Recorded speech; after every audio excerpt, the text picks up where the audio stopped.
दोस्तों, हम पढ़ रहे हैं कक्षा 11 के विश्व इतिहास विषय का अध्याय 11, जिसका नाम है आधुनिकीकरण के रास्ते। और आज के भाग 10 में, इसके अंतिम भाग में हम बात करेंगे कुछ महत्वपूर्ण प्रश्नोत्तर पर, इसके लघुत्रात्मक प्रश्नोत्तर पर और इसके निबंधात्मक प्रश्नों पर हम चर्चा करेंगे आज के इस भाग में।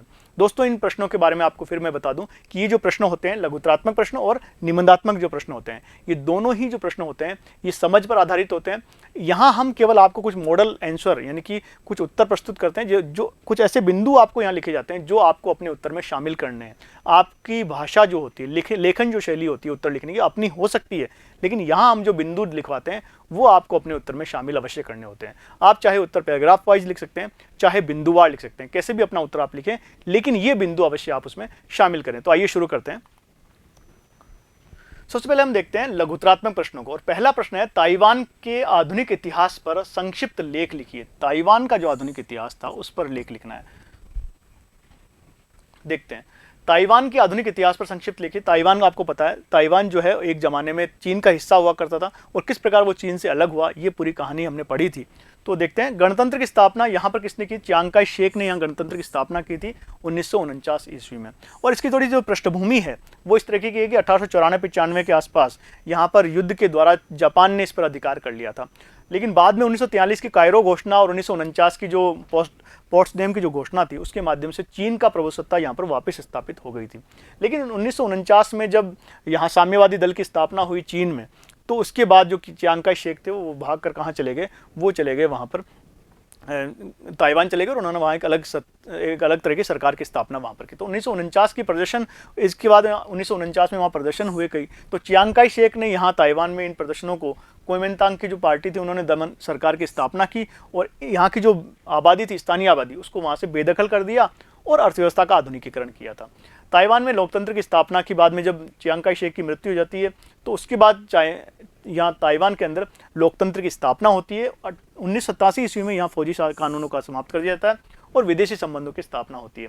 और बाद में हम देखा कि आज भी ये जो प्रश्न है, इनकी मुख्य भूमि का, इनका पुनः एकीकरण का जो प्रश्न है, आज भी बार बार उठाया जाता रहा है चीन के द्वारा, इनके द्वारा। तो ये जो बिंदु है, मुख्य रूप से आपको संक्षिप्त इतिहास पूछा है तो केवल उतना ही इतिहास में मुख्य बिंदु आपको लिखने होते हैं। अगर यही प्रश्न निबंधात्मक लिखा जाता है तो उस हिसाब से आपको प्रश्न के जवाब देने होते हैं। अगला प्रश्न लेते हैं। अगला प्रश्न है, द्वितीय विश्व युद्ध के बाद जापान किस प्रकार एक विश्व आर्थिक शक्ति के रूप में उभरा? द्वितीय विश्व युद्ध के बाद हमने देखा था कि द्वितीय विश्व युद्ध में जापान की हार हुई थी और उसकी अर्थव्यवस्था पूरी तरह से एक तरह से तबाह हो गई थी, लेकिन उसके बावजूद भी जापान जो है एक नई आर्थिक शक्ति के रूप में दुनिया के सामने उभरा था, जिसे एक चमत्कार के तौर पे देखा गया। तो वो किस तरह से हुआ, इसको अपने उत्तर में शामिल करना है। देखिए, द्वितीय विश्व युद्ध में पराजय हुई। हमने देखा था कि 1945 में जब जापान ने पहले पर्ल हार्बर पे हमला किया था, अमेरिका के जो हवाई अड्डा है पर्ल हार्बर, उस पर हमला किया। उसके बाद अमेरिका ने प्रतिक्रिया स्वरूप वहाँ के जापान के दो नगरों हिरोशिमा और नागासाकी पर परमाणु बम का इस्तेमाल किया, जो कि विश्व इतिहास में परमाणु बमों के इस्तेमाल की एकमात्र घटना मानी जाती है। उसके बाद ये विश्व युद्ध समाप्त हुआ और इस विश्व युद्ध में जापान की पराजय हुई। तो जापान की पराजय, इस तरह की जो दुर्घटना हुई उसका उल्लेख करते हुए आपको लिखना है कि अमेरिका का, फिर इसके बाद अमेरिकी नेतृत्व में यहाँ का जो सेना थी उसका विसैन्यीकरण कर दिया गया, यहाँ की सेना को पूरी तरह से एक तरह से समाप्त कर दिया गया, और एक तरह से यहाँ नवीन लोकतांत्रिक संविधान लागू किया, जिसके अनुच्छेद 9 में इस बात का उल्लेख किया गया कि जापान की जो विदेश नीति है, यह राष्ट्रीय नीति है, उसमें युद्ध के लिए कोई स्थान नहीं होगा। इसके बाद हम देखते हैं कि बड़ी बड़ी जो कंपनियां थी उनके एकाधिकार को भी समाप्त कर दिया गया, और राजनीतिक पार्टियों के पुनर्गठन और प्रथम चुनाव, इसके बाद राजनीतिक पार्टियों का पुनर्गठन किया गया, वो जो लोकतांत्रिक नेता थे उनको इसमें स्थान दिया गया, और 1946 में जाकर पहली बार चुनाव हुए यहाँ पर, और उसमें महिलाओं को मताधिकार दिया गया। युद्धोत्तर चमत्कार की अगर हम बात करेंगे तो जापानी अर्थव्यवस्था का पुनर्निर्माण शुरू हुआ इसके बाद, युद्धोत्तर बाद। जापान में जनवादी आंदोलन और अर्थव्यवस्था की मजबूती और ऐतिहासिक परंपरा, इन तीनों में आपस में किस तरह की मजबूती आई। 1964 में टोक्यो में ओलंपिक खेलों का आयोजन करके जापान ने साबित कर दिया कि वो एक मजबूत और स्थायी अर्थव्यवस्था है, और शिंकानसेन, यहाँ बुलेट ट्रेनों का जाल भी यहाँ बिछाया गया।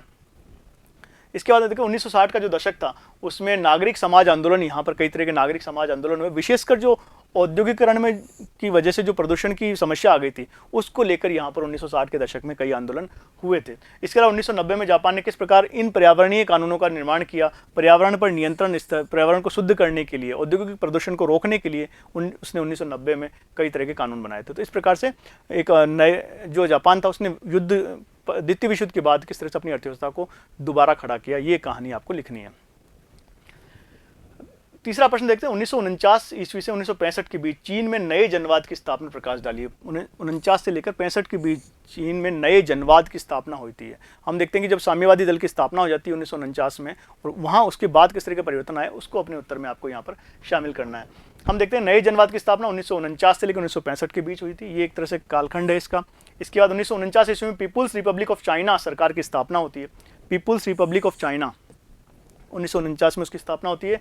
नया लोकतांत्रिक सिद्धांत, और ये जो नई सरकार है इसका लोकतांत्रिक सिद्धांत था सर्वहारा वर्ग की तानाशाही। इसका प्रमुख आधार था सर्वहारा वर्ग की तानाशाही। अर्थव्यवस्था पर सरकारी नियंत्रण की यहाँ पर शुरुआत होती है। अर्थव्यवस्था पर ये जो काल था, इसमें मुख्य रूप से ये जनवाद की जो स्थापना का काल है, इसमें अर्थव्यवस्था पर सरकारी नियंत्रण की शुरुआत होती है, और जो निजी कंपनियां थी उनको धीरे धीरे समाप्त कर दिया जाता है।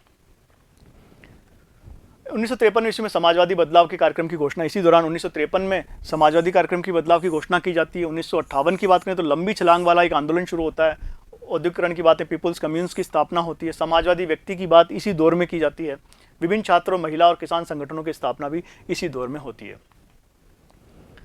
अब देखते हैं चौथा प्रश्न, जापान की अर्थव्यवस्था के आधुनिकीकरण पर संक्षिप्त लेख लिखिए। जापान की जो अर्थव्यवस्था है उसका आधुनिकीकरण किस तरह से हुआ उस पर एक संक्षिप्त लेख आपको लिखना है। देखिए, ये जो जापान की अर्थव्यवस्था में जो आधुनिकीकरण की जो शुरुआत थी, उसके जो सुधार हुए थे, उसमें मुख्य रूप से मेजी सुधारों से प्रभावित थे। हमने देखा था कि मेजी पुनर्स्थापना जो हुई थी, सम्राट की जो सत्ता थी उसकी पुनर्स्थापना हुई थी, उसकी वजह से जापान में एक आधुनिकीकरण का दौर शुरू हुआ था। कृषि पर कई तरह के कर लगाए गए थे और उनसे धन प्राप्ति की गई थी।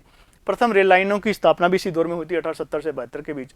वस्त्र उद्योग का मशीनीकरण किया गया, जो वस्त्र उद्योग था उसका मशीनीकरण किया गया। मजदूरों हेतु आधुनिक प्रशिक्षण और शिक्षण के आयोजन किए गए। इसके अलावा आधुनिक बैंकिंग संस्थाओं की स्थापना भी की गई थी, विशेषकर 1872 ईस्वी में।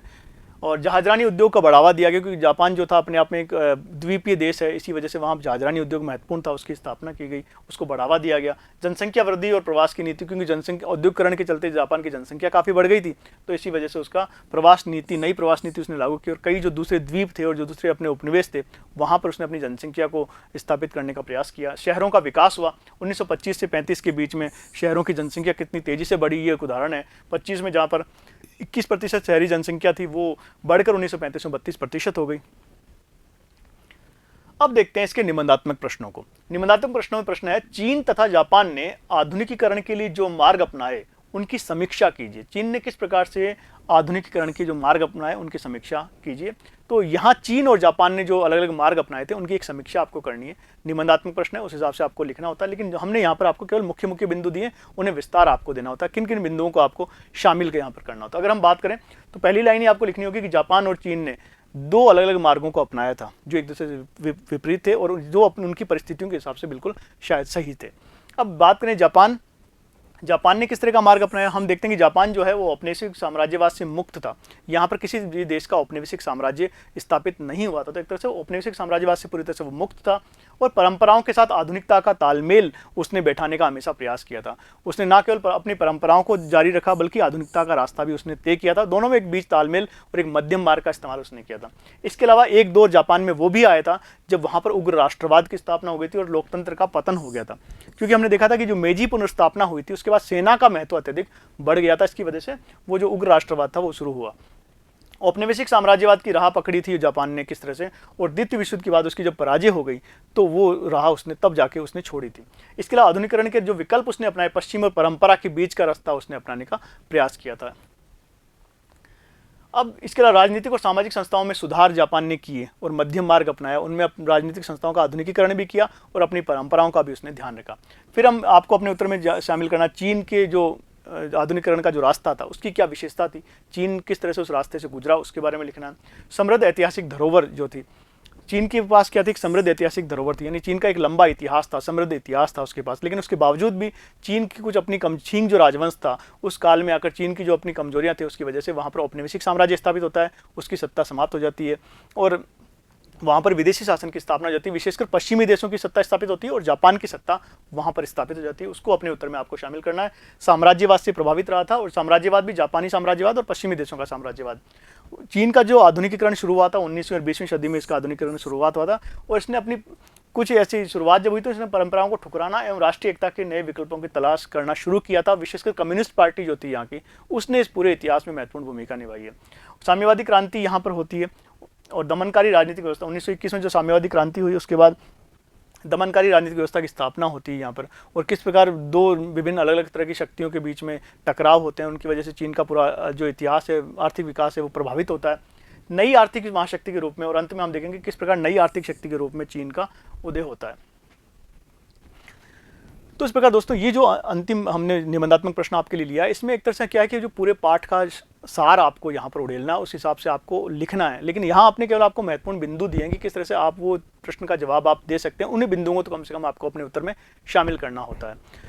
तो दोस्तों इस प्रकार आज हमने अध्याय 11 जो है वो समाप्त कर लिया है। उम्मीद करते हैं आपको पसंद आया होगा और आपने देखा होगा कि किस प्रकार से दो बड़ी शक्तियां जापान और चीन जो है वो किस तरह से एक बड़ा संघर्ष, उन्होंने पूरा एक लंबा संघर्ष, आधुनिकीकरण का जो रास्ता तय किया था, उसकी वजह से आज वो एक बड़ी महाशक्ति के रूप में उभर गए हैं। तो आज के लिए इतना ही, धन्यवाद।